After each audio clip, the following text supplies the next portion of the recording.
बिस्मिल्लाहिर्रहमानिर्रहीम। मेरा नाम डॉक्टर हैदर है। आज हम आपको ना ईसीजी की लीड्स के बारे में बता रहे थे।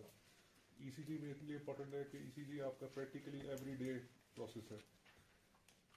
ईसीजी लीड्स कहाँ लगाते हैं, तो उसके लिए आपको पूरी बॉडी स्ट्रक्चर तो नहीं, लेकिन चेस्ट के एरियाज के बारे में पता होना लाजमी है। ठीक है। फॉर एग्जाम्पल अब मैं आपको बताता हूँ कि ये हेड है, ठीक है, ये नेक है, ये शोल्डर्स है, ठीक है, ये बाजू है,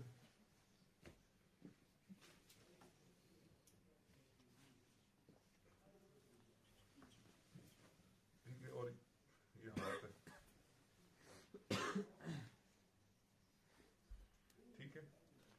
अब ये कॉलर बोन होती है सबसे ऊपर, ठीक है। पहले मैं आपको यहाँ पर स्टर्नम बनाता हूँ। स्टर्नम का ये नॉच है, ये है, फिर ये है, ठीक है। इसका जो फ्रंट हिस्सा है वो यहाँ पर आके अटैच होता है इस कॉलर बोन के साथ, ठीक है। इसको आमतौर पे कॉलर बोन क्यों कहते हैं कि कॉलर, जहाँ पर कॉलर लगते हैं ना, यहाँ पर इसलिए आता है ये हड्डी, ये जो ऊपर नजर आ रही है, ठीक है। इसको बोलते हैं क्लेविकल, ये इंपॉर्टेंट है, ठीक है। इसको कहते थे हम स्टर्नम। ये यहां पर आपको नजर आएगी, ये जो है ये सुप्रास्टर्नल नॉच है, सुप्रास्टर्नल नॉच है। इसको नाम याद, ये नाम याद रखना, मैं जहां पर रेड लाइन लगा रहा हूं इसका नाम याद रखना जरूरी है, स्टर्नम, ठीक है। उसके बाद आपके पास यहां से first rib, second rib, rib का मतलब पसली, ठीक है, थर्ड, फोर्थ, पीछे की तरफ जा रहे, ठीक है, फिफ्थ, सिक्स्थ, इसी तरीके से यहां पर है, यहां पर है, यहां पर है, यहां पर है, ठीक है। इसी तरह होती है ना। अब मुझे ये बताओ कि तुम लोग लीड्स कहां कहां लगाते हो। अच्छा, पहले पहले मैं दिखाता हूं। बगल गीर होना, क्या मतलब है इसका।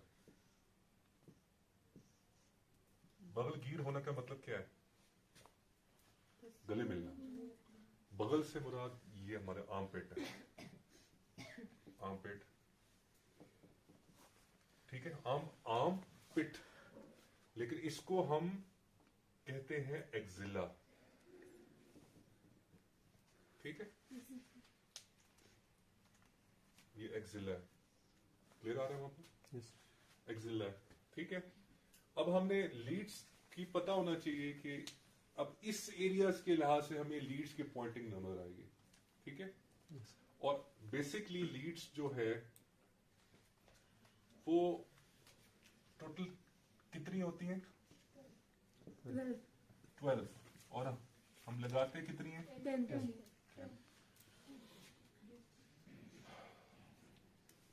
मैंने आपको शुरू बताया था ये ऐसे ही है जिस तरीके से आप सैटेलाइट मूव कर रही, तो सैटेलाइट सामने से तो मूव करेगी V1 से V6, सराउंडिंग से कैसे मूव करेगी, वो है इसकी लिम्ब लीड्स, ठीक है। लिम्ब लीड्स में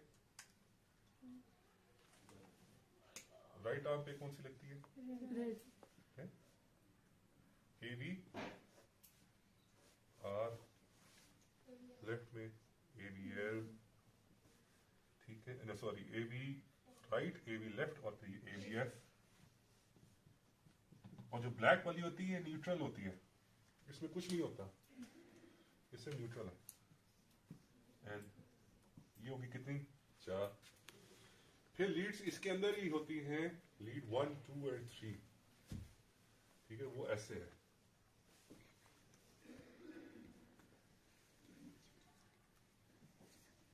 लीड 1, कवरेज जो है उसकी, लीड 1, 2, 3 की कवरेज जो है 1, 2, 3, ठीक है। अब सबसे इंटरेस्टिंग लीड्स है जो आपकी कितनी हो गई ये? 4 और 3 7, ठीक है। नहीं 4 तो ये 3 और 3 6, ये न्यूट्रल है, ठीक है। बाकी रहेगी 6। नंबर 1 V1 कहाँ लगेगी? कहाँ लगेगी? 1, अब चेक करोगे यहां से 1 2 3 4, फोर्थ इंटरकोस्टल स्पेस पे on the right side of the border of the sternum, border sternum के फोर्थ इंटरकोस्टल स्पेस पे गिनोगे 1 स्पेस, हड्डी नहीं, अंदर जो डिप हो रहा है जगह, 2 3 4 राइट साइड पे। यहां पर लगेगी कौन सी? V1, ठीक है। और फिर लेफ्ट साइड पे कौन सी लगेगी? उसी के लेफ्ट साइड पे V2, ठीक है। ये कॉलर बोन या क्लेविकल के मिड क्लेविकल लाइन यहां से आएगी फिफ्थ साइड पे, ये है V4, V1 V2 V4 आएगी। V3 कहाँ आएगी? इन दोनों के दरमियान V3, पहले ये याद कर लो। V1 फोर्थ इंटरकोस्टल स्पेस के राइट, ये स्टर्नम है, इसकी राइट बॉर्डर पे, इसी के ऑपोजिट V2, फिर क्लेविकल से हल्की सी लाइन आप रखोगे, ठीक है। फिफ्थ इंटरकोस्टल स्पेस में V4 और उनके दरमियान V3, ठीक है। फिर एक्सिला थोड़ा सा आगे चला गया, इसको एक्सिला को थोड़ा सा और करीब होना चाहिए था, ठीक है। एक्सिला यहां में आते हैं ऐसे, ये एक्सिला, ठीक है। एक्सिला के यहां जहां से ये शुरू होता है, यहां ही पर फिफ्थ इंटरकोस्टल स्पेस के अंदर ही V5 आएगी, ठीक है। और इसी के ये आगे V5 और ये सेंटर में यहां पर आएगी V6, लेकिन फिफ्थ इंटरकोस्टल स्पेस में, मतलब पांचवी रेप की स्पेस के अंदर। देखिए ये 1 2 3 4 5 6 के यहां पर आ गई क्या?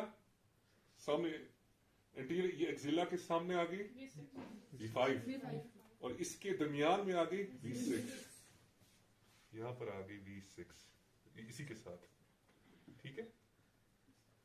समझ आ गई? V1 V2 V3 V4 V5 and V6, ठीक है। थोड़ा सा आपको एक्सिला क्लोज पड़ेगा, ये जब आप लगाएंगे तो आपको ये अरेंजमेंट ठीक हो जाएगी, एक ही रो में चली जाएगी, ठीक है। लीड 1 2 3 और हार्ट अब देखते हैं आपको कहां पड़ा हुआ होता है। देखिए हार्ट आपका यहां थोड़ा सा बोला था ये V4 में ना एपेक्स में आता है, V5 V4 जो एपेक्स होता है, जो आगे से नोक है उसकी, तो कोनी शेप है ना, जो हार्ट है उसकी नोक है ना, ये ऐसे है ना, यहां पर V4 आएगा, V3 V2 V1 V2 V3 V4 V5 और फिर V6, ठीक है। ये V4 है और हार्ट ऐसे आएगा, यहाँ पर आएगा क्या नाम है, शरियान आजम का, और यहाँ पर पल्मोनरी आएगा, ठीक है। समझ आ गई? हार्ट नजर आ गया कैसे आएगा?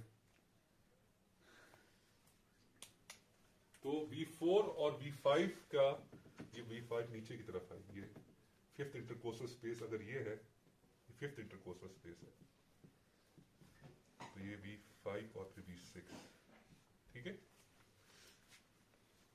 कोई चीज है जो कि समझने वाली है?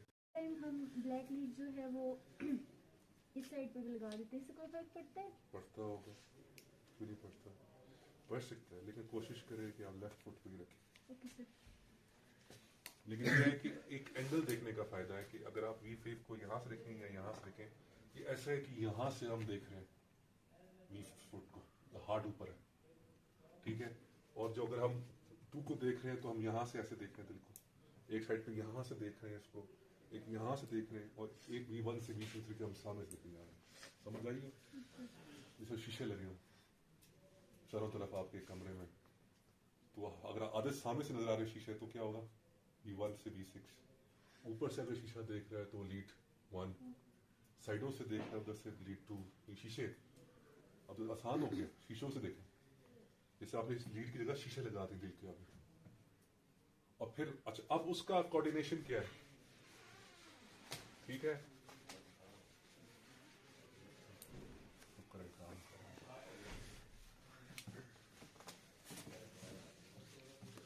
अब दिल के ऊपर इसका इफेक्ट कैसे है, ठीक है, ये बड़ा इंपॉर्टेंट है, ठीक है। दिल के ऊपर इसका क्या, अब आपने देख लिया कि चारों तरफ से दिल को देखनी है लीड्स। अब वो चीज बताने जा रहा हूं जो कि शायद आपके कोर्स में नहीं है, लेकिन आपको हेल्प कर जाएगी, हेल्प कर जाएगी। ईसीजी देखना शुरू करो। हार्ट रेट के बारे में बात हो गई थी, जिसने पढ़नी थी उनको मुबारक हो। अच्छा, कि अगर एक कॉम्प्लेक्स जो है, अब ये 15 मिनट्स में बताइए, एक कॉम्प्लेक्स जो है पी क्यू आर एस और टी का, ये एक धड़कन है, एक धड़कन है, ठीक है। इससे आगे जो कॉम्प्लेक्स आ रहे हैं वो धड़कने हैं हमारी ईसीजी पे जो आ रही है। धड़कन कैसे, एक लब डब, लब को कह रहे हैं सिस्टोलिक आपकी किताब, और डब को डायस्टोलिक कह रही है, ठीक है। ये हो गई सिस्टोलिक और ये रिलैक्सेशन में डायस्टोलिक, रफली कह रहा हूं। ये एक धड़कन है आपकी, ठीक है। फिर हार्ट का बनाया था,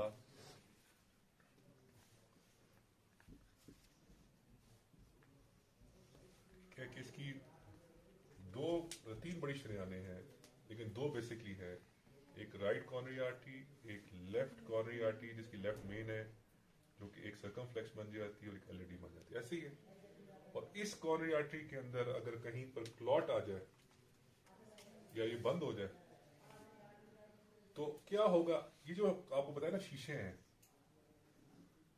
ये लीड्स सामने से भी नजर आ रही है, V1 से लेकर V6 तक, ये हो गई 2 1 AVR AVL AVF, ठीक है। ये देख रहे हैं, तो जब यहां से देख रहे हैं तो सिग्नल्स जा रहे हैं इनको, ठीक है। जो सिग्नल्स हैं उसने रिसीव करने हैं, इलेक्ट्रिकल सिग्नल्स, ऐसे नोड से एवी नोड से बताया था ना सारा। तो जो आपका ये है, अगर यहां पर ब्लॉकेट आएगी या यहां ब्लॉकेट आएगी या यहां ब्लॉकेट आएगी, तो टोटल जो ईसीजी की उसमें चेंजेस आने शुरू हो जाएंगे।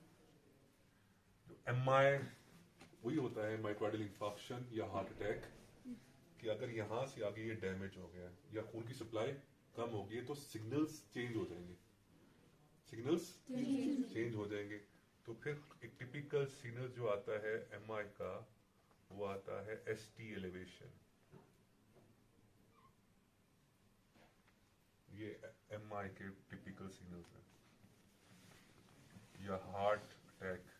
मायोकार्डियल इंफार्क्शन का दूसरा नाम क्या है, एमआई, मायोकार्डियल इंफार्क्शन। किसी को सवाल का पता ना चले तो बताए, S T elevation, S T elevation. और जिस जिस लीड के अंदर आएगी, अब ये देखो बड़ा आसान काम है, टाइम हो गया, ठीक है। जिस जिस लीड में आएगी ये उस चीज का दिल का दौरा होगा। मतलब अगर 1 से 2 और साथ में AVR प्लस V1 V6 है, फॉर एग्जाम्पल एक है एंटीरियर इंफीरियर एमआई, उसमें लीड 2 3 और AVF है, 2 3 AVF। ये देखो कौन सा एरिया आ गया, ये वाला, तो ये वहां का एमआई हो जाएगा। ये देखो लीड्स कवर कर दी उसने, 2 3 AVF में ST एलिवेशन आ जाएगी, ठीक है। चलिए, थैंक यू सो मच।